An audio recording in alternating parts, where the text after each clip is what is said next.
É, vê se vocês estão vendo a minha tela agora. Sim, agora tá ótimo. Tá aparecendo direitinho.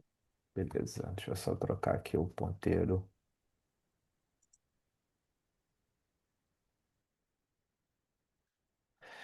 Beleza, então a palestra, inicialmente, o título da palestra era Vetores de AV para ferramenta de transferência gênica. Eu só acrescentei aqui no sistema nervoso central, que é o foco, né, mais do que eu trabalho, e eu acho que eu consigo dar mais informações focando no sistema nervoso central. Então, como é muito bem já introduzido pela Elisa, eu sou professor no ICB, no Departamento de Morfologia, chefe do grupo de pesquisa de terapia gênica e neurodegeneração e um dos coordenadores do Centro de Produção de Vetores Virais da UFMG. Aqui está o Instagram, nosso perfil no Instagram do Neurogen, que é o Neurogen_UFMG. Quem tiver interesse, vai lá, sigam. A gente bota as informações que a gente faz no laboratório, vagas de iniciação científica, vagas de, né, pós-graduação e etc.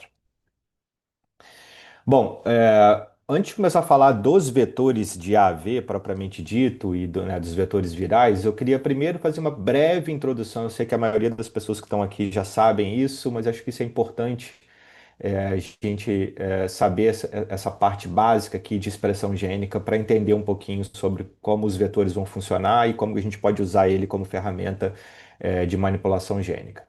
Então, nos eucariotos, a expressão gênica que vai gerar, né, a produção de uma proteína, ela segue uma ordem onde o gene vai estar contido lá no DNA, que é uma dupla fita, que vai ser transcrito dentro do núcleo em um RNA, e esse RNA ele vai ser modificado por splicing, etc. E esse RNA, então, vai ser, que é uma fita simples de ácido nucleico, ele vai ser exportado para o citoplasma da célula, e no citoplasma da célula, esse RNA ele vai ser traduzido em uma proteína. Então, a gente tem aqui duas etapas: a etapa de transcrição do DNA em um RNA e depois a etapa de tradução desse RNA numa proteína. Essa etapa inicial aqui de transcrição, ela é muito bem regulada em todas as células, né? Se a gente imaginar que todas as células do nosso corpo, elas têm o mesmo genoma e como que elas são completamente diferentes se eu estiver comparando célula do sistema nervoso, do sistema muscular e etc. É porque a regulação dessa expressão gênica ela é diferencial nos diferentes tipos celulares. E uma das coisas que vai regular a expressão gênica são essas sequências que a gente chama de sequências promotoras ou sequências reguladoras. Então aqui está um exemplo em verde de uma molécula de DNA, de uma fita de DNA, aqui representado só como uma única fita. E aqui, um pouquinho depois da setinha aqui, a gente teria a região gene, né, o gene desse RNA que está sendo transcrito. Para esse RNA ser transcrito, uma enzima tem que ir lá, se ligar ao DNA, que é chamada de RNA polimerase, e começar a ler o DNA e sintetizar o RNA mensageiro. E essa RNA polimerase ela vai se ligar no DNA através, né, de associações com outras proteínas chamadas de fatores de transcrição, que são, né, proteínas que vão efetivamente regular a expressão gênica e regular a transcrição desse gene. E esses fatores de transcrição, representados aqui por esse triângulo, são proteínas que são capazes de se ligar a uma sequência que está representada aqui em rosa, chamada de sequência reguladora ou promotor. E cada gene vai ter o seu próprio promotor, e cada fator de transcrição ele pode se ligar a um ou dois promotores, ou diversos, dependendo do tipo de fator de transcrição. Mas o fato é que genes, por exemplo, que têm expressão específica num tipo celular, ele vai ter um promotor específico. E através do uso desses promotores, a gente consegue selecionar essa sequência desse promotor e colocar dentro do vetor de AV para que ele tenha de vetores virais de maneira geral, não só de vetores de AV, mas até em vetores não virais, para que ele tenha uma certa especificidade para expressar o gene num tipo celular, ou se você colocar um promotor de um gene que é expresso em todas as células, ele vai expressar aquele gene que você colocou dentro do vetor viral em todas as células que esse vetor entrar. Então, essas sequências reguladoras aqui, chamadas de promotores, são bem importantes para você ter um controle da expressão gênica quando você usa esses vetores virais para transferência gênica. Então, só esses dois slides que eu queria né, introduzir para a gente conseguir entender um pouquinho melhor sobre a palestra. Então, O foco dessa palestra, então, é o uso dos vetores que a gente chama de vetores virais. Eu vou falar mais especificamente qual vetor viral que a gente que eu vou explicar, que é o que a gente usa. E a função desse vetor é que eu estou dando exemplo de um neurônio, mas ele pode ser qualquer outro tipo de célula. Esse vetor viral ele vai ser capaz de entrar dentro da célula e jogar o material genético dele dentro do núcleo da célula. E assim, né, a gente conclui o que a gente chama de transferência gênica, né? Vírus, de maneira geral, eles são especializados em fazer isso, entrar dentro de células e expressar o material genético dele dentro das células. Então, a gente usa os vírus que são encontrados na natureza, modificamos esses vírus, por isso a gente passa a chamar eles de vetores virais e não de vírus mais, porque eles não vão ser capazes mais de se replicar, de se reproduzir dentro da célula. Então, ele vai ser capaz apenas de entrar dentro da célula e transmitir um material genético para dentro da célula, e esse material genético vai ser lido, né? Se for o material genético que codifica uma proteína, ele vai ser transcrito no RNA mensageiro e depois traduzido numa proteína. Bom, existem diferentes sistemas de transferência gênica, e aqui eu estou mostrando os três principais sistemas virais de introdução de ácidos nucleicos. Existem também os sistemas não virais, e o Pedro vai falar um pouquinho sobre isso ainda hoje, por exemplo, nanopartículas, VLPs e etc. Mas aqui eu estou dando exemplo de três, os três mais usados, os três vetores virais mais usados, que são os vírus adeno-associados, os lentivírus e os adenovírus. Cada um deles vai ter uma particularidade, vai ter uma vantagem, uma desvantagem. E aqui nesse quadrinho ele está mostrando de maneira geral dos vetores virais quais são as vantagens e as desvantagens de uso dos vetores virais.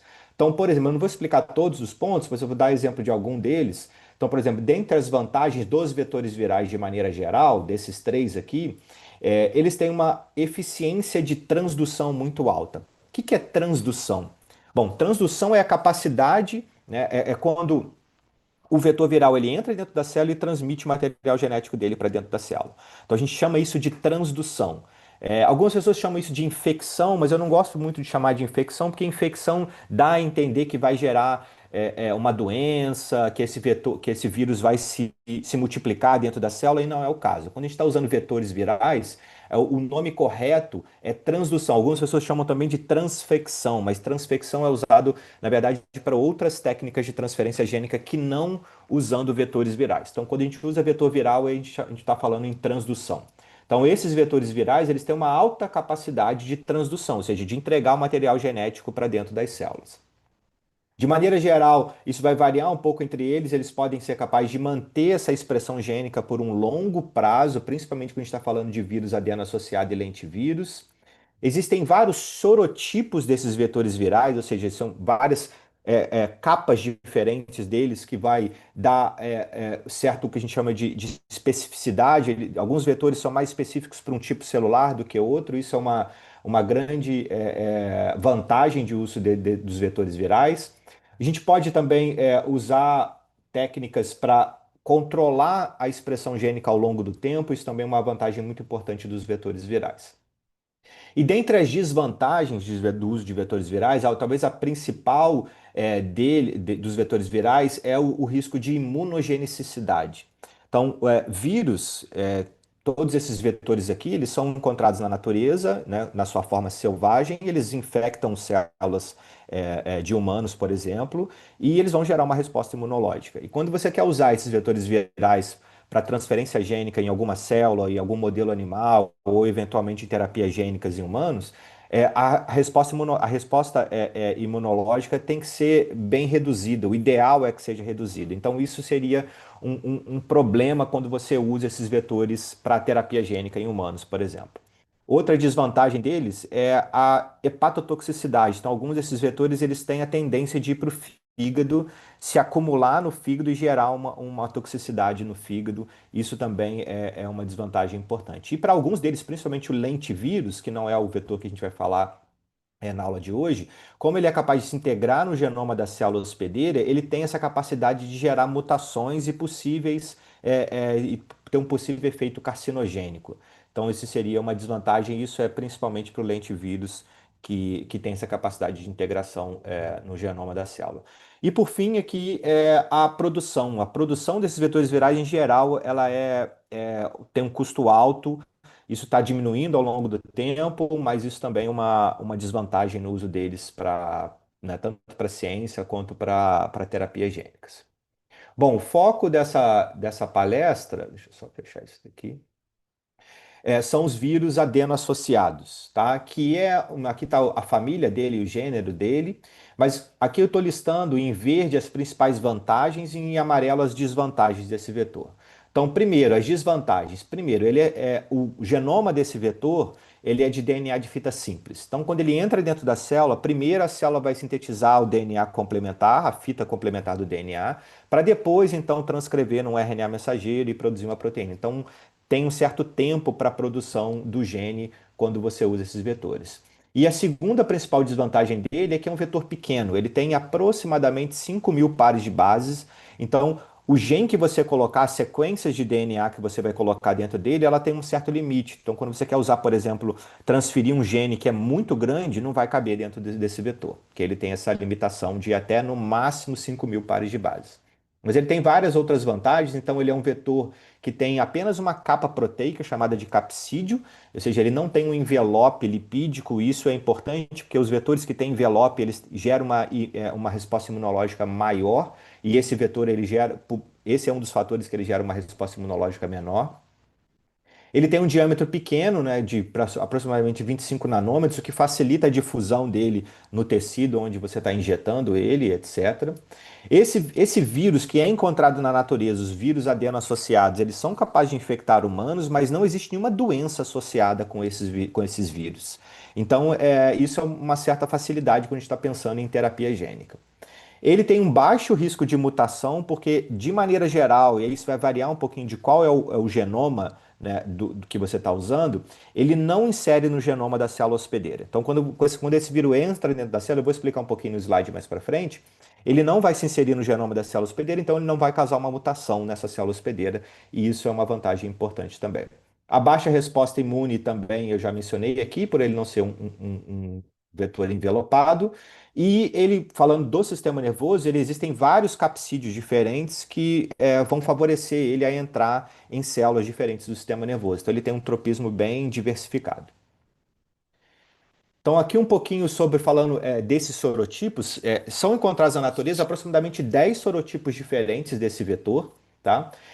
Que aqui nessa tabelinha mostrando da onde ele foi selecionado, da onde ele foi isolado, qual é o receptor que ele vai se ligar na membrana plasmática da célula hospedeira, e aqui principalmente é o principal dessa tabela aqui, o tropismo desses vetores, né? Quando a gente fala de tropismo, quer dizer qual por exemplo, o AV1, né, o sorotipo 1, ele é capaz de entrar em células do sistema muscular, do sistema nervoso central, do sistema respiratório, na retina e do pâncreas. Então, ele tem um tropismo por células desses tecidos, desses órgãos.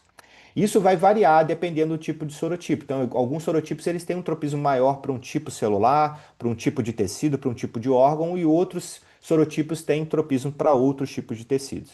Então, isso dá uma certa vantagem, porque dependendo de qual é a célula que você quer transferir o gene, usando esses vetores virais, você seleciona o sorotipo mais adequado para essa transdução. Então, isso dá uma vantagem importante. E além desses 10 sorotipos que foram encontrados na natureza, existem vários outros sorotipos que foram sintetizados. Então, você consegue mudar a capa dele. Esses sorotipos é basicamente as proteínas que formam a capa do vírus, o capsídio. Então você consegue mudar a sequência dos aminoácidos dessas proteínas e fazer com que fazer um sorotipo totalmente artificial, que tem vantagens, né, tanto de não ter uma resposta imunológica, porque ele foi criado, então ele, né, não foi nenhuma pessoa foi infectada por esse vetor anteriormente. E você pode brincar um pouquinho aí com essas sequências e ter uma maior especificidade celular. Isso é uma das principais áreas de pesquisa no uso desses vetores virais. Aqui um pouquinho sobre como que ele entra na célula, então né, um desenho esquemático aqui de uma célula. a membrana plasmática da célula, o vetor de AAV aqui, ele vai se ligar num receptor, isso vai variar dependendo do tipo de sorotipo, é um receptor diferente. Ele vai ser endocitado para a célula, então aqui está um endossoma inicial, e esse endossoma inicial ele vai se acidificando, e quando ele chega num pH mais ácido, aqui pH 4, o vetor sai do endossoma e cai no citoplasma da célula.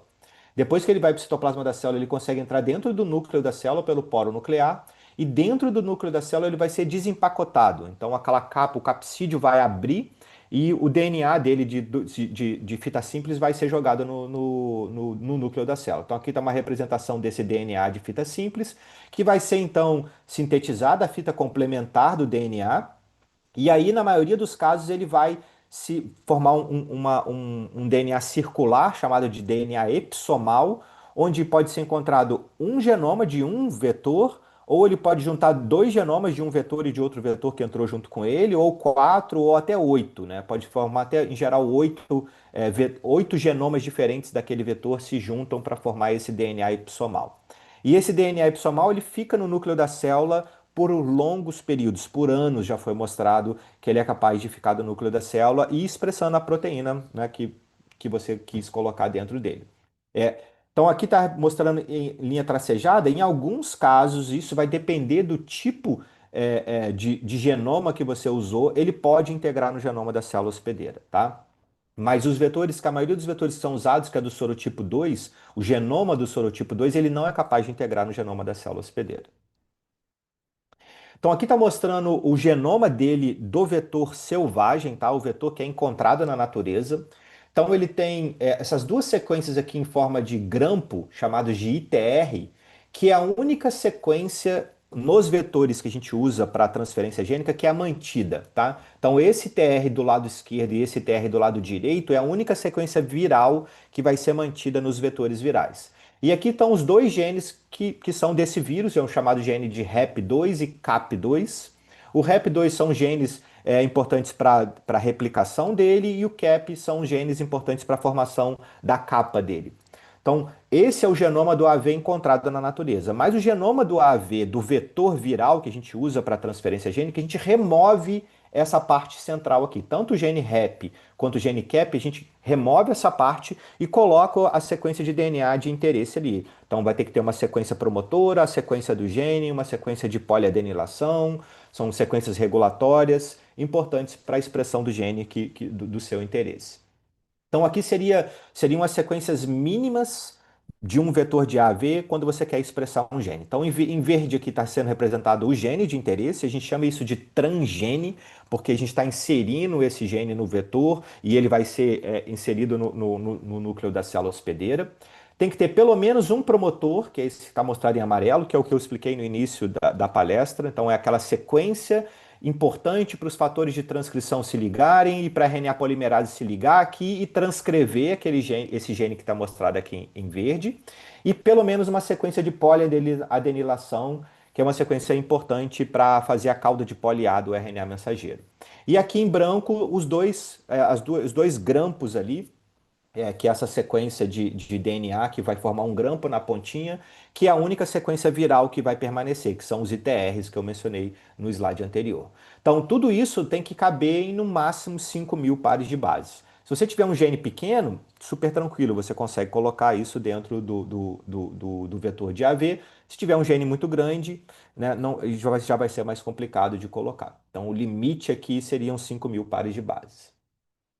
E aí, falando um pouquinho dos promotores, que eu mencionei lá no início, que eu acabei de mencionar, você pode usar diferentes promotores que vão levar à expressão do gene de interesse.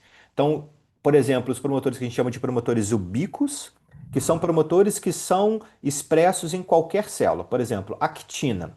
Toda célula expressa actina, tá? Então, se você pega o promotor da actina e coloca aqui, qualquer célula que esse vetor entrar, ele vai expressar o gene seu que está ali, que é esse chamado gene 1 aqui, o seu gene de interesse. Então, se ele entrou numa célula muscular, num neurônio, numa célula glial, se você colocou um promotor ubíquo, ele vai expressar aquele gene. Mas você pode colocar um promotor seletivo. Por exemplo, existem genes que só são expressos em neurônios. tá? Esse gene ele vai ter um promotor e esse promotor ele só vai ser ativado em neurônios. Então, só em neurônios que vão ter fatores de transcrição que vão reconhecer aquele promotor e vão ativar aquele promotor levando à expressão do gene. Então você pode escolher promotores seletivos. E existem promotores seletivos para neurônios, para célula muscular, para célula de fígado, para células gliais e assim por diante. E existem também os promotores induzíveis, que são promotores que eles só vão expressar o gene se você entregar alguma pista para ele, alguma informação. Então a maioria deles são promotores induzíveis por antibiótico. Então você coloca um promotor e ele só vai expressar um gene se você der um antibiótico para a célula ou para o animal onde esse vetor entrou. Então você consegue ter um controle temporal da expressão do gene. Você deu um antibiótico para o animal, ele expressou o gene. Quando você tira o antibiótico, esse promotor vai ser silenciado e ele não vai mais expressar o gene. Então você consegue controlar temporalmente. Então esses promotores induzíveis você tem um controle temporal e os promotores seletivos você tem um controle espacial da expressão do gene. Então, aqui estão exemplos de vários promotores diferentes e a especificidade dele. Então, por exemplo, o CAG, que é um promotor que é um híbrido do gene da beta-tactina com CMV, ele é um promotor ubíquo. Então, ele vai ser expresso em qualquer célula. Então, um promotor aqui que a gente usa bastante, deixa eu ver se ele está aqui. Aqui, o sinapsina.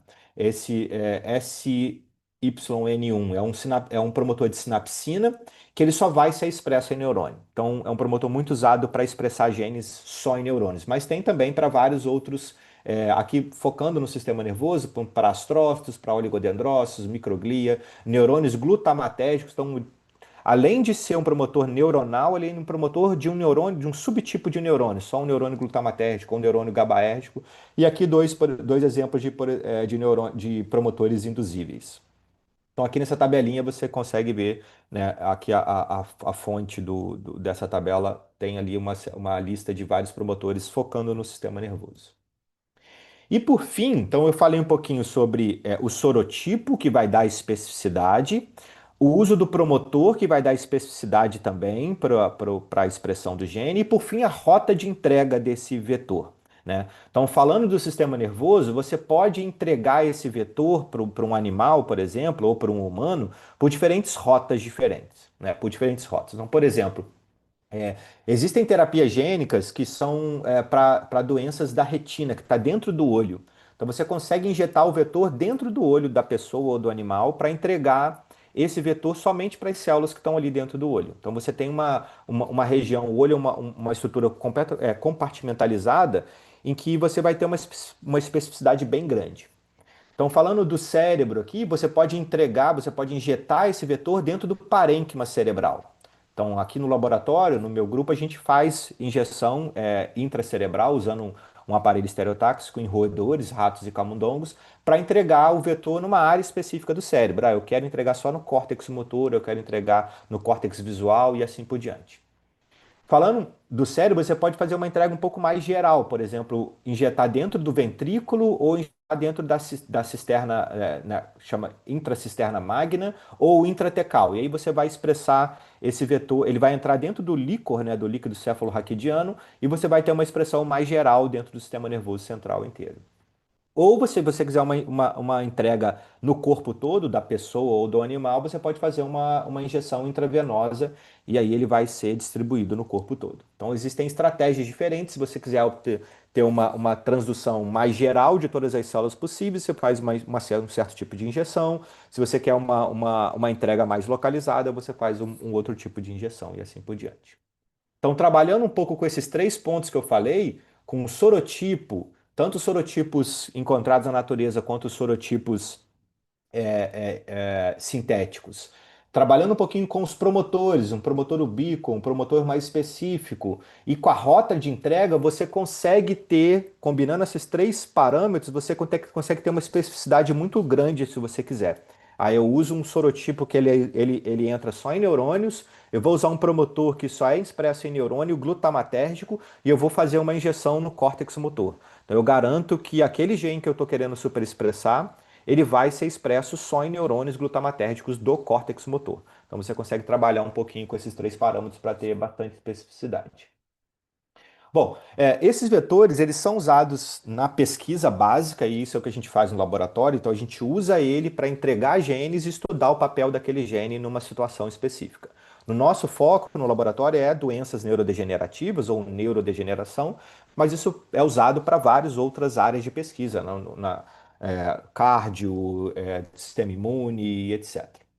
Mas esses vetores eles são muito usados também para terapia gênica, então de maneira terapêutica. E quando a gente está falando de terapia gênica, o que, que é terapia gênica? Terapia gênica é quando você usa ácidos nucleicos, não importa se é um gene, se é um pedaço de RNA, se é um microRNA, se é um RNA silenciador, de maneira terapêutica. Então, se você usa ácido nucleico e você está tratando uma doença, a gente está falando de terapia gênica. E a terapia gênica ela foi concebida na década de 60, principalmente para doenças causadas por mutações genéticas. Então imagina que uma situação que você tem uma célula que tem uma mutação num gene, que ela está fazendo essa célula não funcionar corretamente, isso está causando uma doença, e você entrega o gene correto para dentro da célula, e essa célula muda sua forma, muda sua função, e ela passa a funcionar de maneira correta, e essa doença foi tratada. Então, isso foi concebido para doenças monogênicas, ou seja, causadas por mutação em um único gene, mas existem terapias gênicas hoje em dia sendo testadas para doenças que não necessariamente são causadas por uma única mutação. Então, esse ácido nucleico ele pode ser tanto um DNA, um pedaço, um gene, pode ser um RNA mensageiro, um RNA silenciador, um microRNA, e mais recentemente as maquinarias de modulação genética, como o sistema de edição gênica de CRISPR, que também tem sido usado em testes clínicos de terapia gênica. Então, aqui só um exemplo de uma terapia gênica que usa o vetor de AV, que já foi aprovada nos Estados Unidos, na Europa, no Brasil, para uma doença extremamente grave, chamada de atrofia muscular espinhal. E aqui é o trabalho de 2017, publicado na New England Journal of Medicine, que foi o trabalho divisor de águas que levou à aprovação dessa terapia gênica. Então, essa doença é uma doença causada por mutação num gene chamado de SMN, e ela vai levar à degeneração de neurônios motores da medula espinhal e neurônios motores cranianos também. Ela é causada por mutação no gene. Na forma mais grave dessa doença, que é a atrofia muscular espinhal do tipo 1, as crianças, ela vai acometer crianças bem jovens, tá? Com meses de idade, e essas crianças não passam, na maioria delas não passam de 2 anos de idade, tá? Então essa tabelinha aqui, ela está mostrando que aos 20 meses de idade, apenas 8% das crianças que têm essa doença sobrevivem sem uma ventilação mecânica.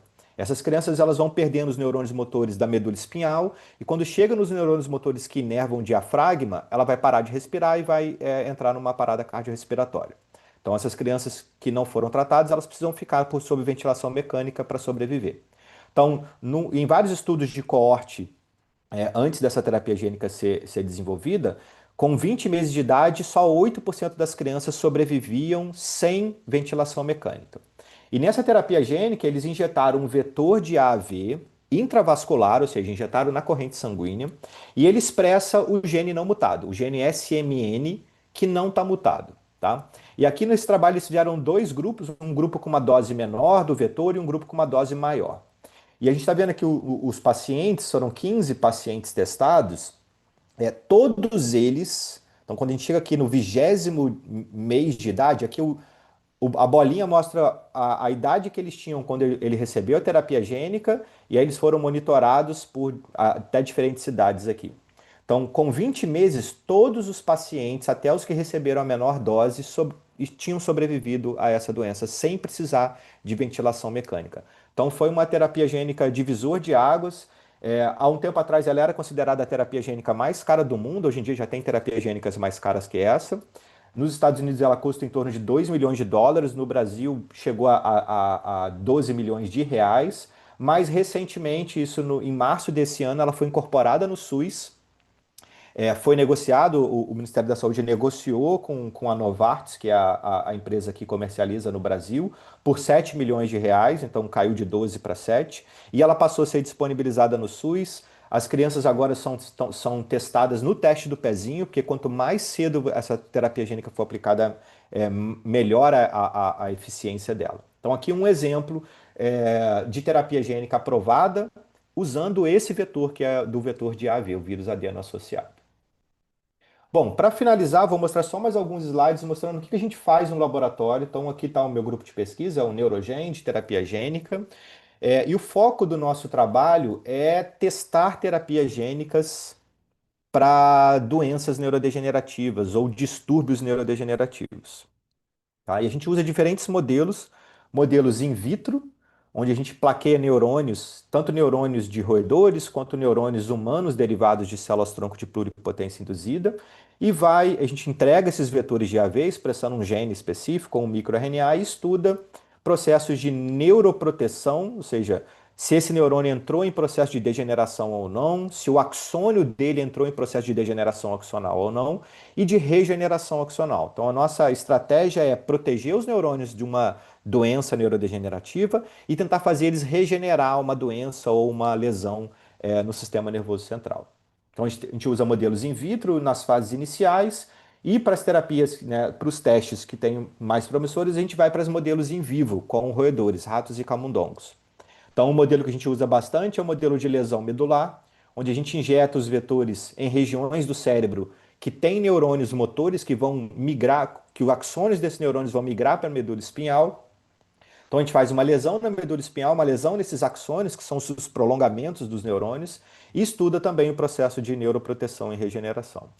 E um outro modelo, que é um modelo usando o sistema visual, que é um sistema muito, né, fácil, em teoria, assim, de usar. A gente injeta os vetores no olho, nos olhos dos animais para transduzir neurônios que estão ali na retina, dentro do olho. Então aqui está um exemplo de um neurônio, ele está uma chamada de célula ganglionar da retina.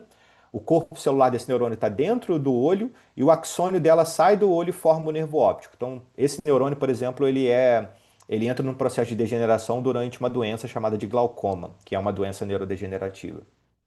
Então a gente injeta os vetores no olho, ele vai lá, entra dentro dessas células, desses neurônios, leva o gene que a gente quer estudar para dentro dos neurônios, então a gente faz uma lesão no nervo óptico ou aumenta a pressão dentro do olho para simular um glaucoma, na tentativa de ver o efeito neuroprotetor e regenerativo desses genes.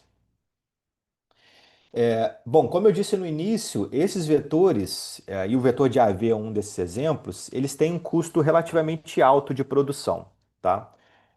Até há pouco tempo atrás, todos os vetores que eu usava, eu importava ou dos Estados Unidos ou da Alemanha, né, por empresas ou através de colaboradores. Mas recentemente a gente conseguiu implementar aqui no ICB um centro, né, um laboratório que a gente chamou de Centro de Produção de Vetores Virais, com foco na produção dos vetores de AV. Esse laboratório, eu sou um dos coordenadores, mas tem também o Paulo Caramelli e o Antônio, e vários pesquisadores envolvidos, tanto da UFMG quanto de outras universidades de Minas Gerais e do Brasil. E o objetivo principal era construir uma infraestrutura para produzir esses vetores no Brasil. Tá? Muitas pessoas, em alguns lugares do Brasil, eles são produzidos, mas ninguém consegue produzir e comercializar ele e disponibilizar para a comunidade científica. É isso que a gente está tentando fazer. Ele ainda não está disponível para comercialização, para disponibilização. A gente está ainda adaptando os protocolos que eu trouxe da Alemanha, mas o objetivo então é produzir esses vetores de AV, inicialmente com o sistema de CRISPR-Cas9 para edição gênica, para modulação gênica, e testar esses vetores iniciais em terapias gênicas em modelos animais de distúrbios neurológicos. E toda essa infraestrutura, que foi relativamente cara de implementar, foi feita com apoio do governo do estado, pela FAPEMIG, e do governo federal através da FINEP. Então, aqui mostrando só dois dados do meu grupo de pesquisa, um do aluno Vitor Matos, que é um aluno de doutorado, onde a gente usa um vetor de AV expressando um microRNA chamado de MIR146A. A gente começou a estudar esse microRNA por diferentes motivos, eu não vou entrar em detalhes, mas um deles é que ele estava envolvido em regeneração axonal no sistema nervoso periférico. E a gente queria saber se a gente superexpressasse esse microRNA, a gente conseguiria promover regeneração axonal em neurônios do sistema nervoso central. Então, nesse experimento aqui, a gente plaqueou neurônios num dispositivo chamado de câmara microfluídica, mostrado aqui nesse canto, onde a gente plaqueia os neurônios aqui nesse compartimento em azul E aí espera o neurônio crescer o axônio nesse microcanal até chegar nesse compartimento vermelho, que é o que a gente está vendo aqui do lado de cá. Então aqui a gente está vendo os microcanais e o compartimento axonal desse lado aqui, do lado direito. Então a gente espera, né, plaqueia o neurônio, transduz os neurônios com os vetores de AV, 4 horas depois, espera de 7 a 9 dias para que o axônio cresça até o lado de cá. Então a gente faz uma lesão nos axônios aqui, nessa borda aqui, uma lesão axonal, chamada de axotomia. E depois a gente esperou 48 horas para ver o crescimento desses axônios, ou seja, a regeneração dos axônios. E a gente viu que quando a gente superexpressa o microRNA 146A, os axônios regeneram bem mais do que nos neurônios controle, que superexpressavam apenas uma proteína fluorescente. E aqui mostrando a quantificação, que foi um aumento significativo da regeneração axonal nesse modelo in vitro. E agora a gente está testando esse microRNA em dois modelos diferentes, um modelo de lesão de medula espinhal e outro modelo da doença de Alzheimer, através de colaborações com diferentes pesquisadores. E num outro trabalho já da Raquel, que terminou o doutorado tem um mês mais ou menos, esse é o trabalho de doutorado dela, a gente testou um outro microRNA chamado de MIR17, e a gente já tinha visto em modelos in vitro que ele tinha um efeito neuroprotetor, principalmente, um pouco regenerativo, mas principalmente neuroprotetor, e a gente foi para um modelo in vivo, que é um daqueles modelos que eu mostrei para vocês, usando a retina. Então a gente injetou os vetores de AV no olho para transduzir os neurônios das células ganglionares da retina. Marcamos essas células ganglionares com um marcador chamado de fluorogold. Fizemos uma lesão no nervo óptico. Essa lesão vai levar à morte dessas células. E aí esperamos 4 semanas para quantificar as células que sobreviveram. Então aqui a gente está vendo as células sobreviventes no grupo controle e as células sobreviventes no grupo onde a gente superexpressou o microRNA. A gente vê que tem um aumento, né, um maior número de células sobreviventes, e a gente quantificou em diferentes áreas e a gente viu um aumento significativo na sobrevivência dessas células, mostrando que esse microRNA ele teve um efeito neuroprotetor, né, aumentando a sobrevivência neuronal nesse modelo de lesão do nervo óptico. E agora a gente avançou um pouquinho para modelos mais específicos de glaucoma. Os dados estão quase sendo finalizados para publicação. Bom, era isso que eu queria mostrar para vocês. Falei um pouco sobre, né, como que esses vetores funcionam, como que eles são usados para pesquisa básica, para pesquisa clínica também, medicamentos biológicos. Aqui está o grupo de pesquisa, meu grupo de pesquisa. Tem algumas pessoas faltando aqui, essa foto está um pouco velha, e os diferentes colaboradores e agências de financiamento. E obrigado a vocês pela atenção e fico aberto a perguntas.